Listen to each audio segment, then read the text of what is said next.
Okay, let's keep pressing on. So now we're moving on to section 7 of the article. Okay, so at this point, Thompson wants to raise and consider a pro-life objection. And it's in the handout that you all have. Um, so the pro-life objection starts with a question. That doesn't make an objection yet, but the question is, doesn't the woman have a special responsibility since she is the mother of the child? Okay, now, what is this about? Well, the analogies that Thompson has been using have been cases where you and the other person, the two people are kind of strangers, so you don't know this violinist, right? It's just some stranger, or the burglar who walks into your home. This is getting a little too bright. Oh, there we go. The burglar who walks into your room. Sorry, into your house, or these people seats. I mean, they don't have any special relationship to you. So, of course, you can, I guess, unplug from the violinist, or try to call the police to get the burglar out of your place.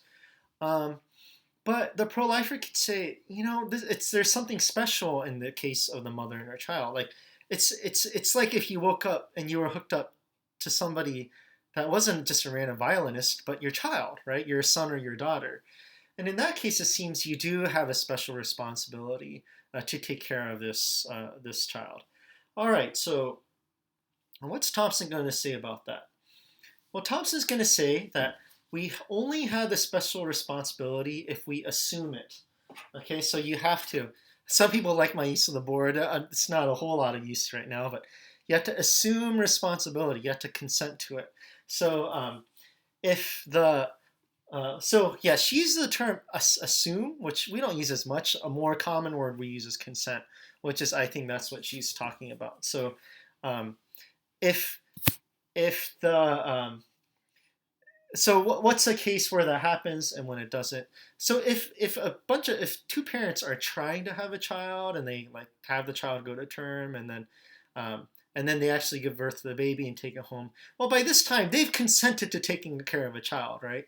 But she uses a case where if people have been taken, so that's a case where somebody has assumed responsibility.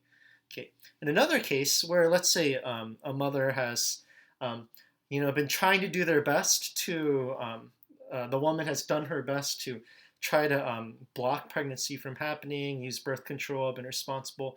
In that case, they haven't consented to taking care of a child, right? So if that's the case, then it's more like Thompson was saying, more like the burglar case, the people seeds case, the violinist case, okay, where you didn't consent to taking care of anything, okay? So they don't have the right to the use of your womb, and then Thompson's argument goes from there. All right, so that's the Thompson's position, and we'll just stop with that, and we'll go to the next video.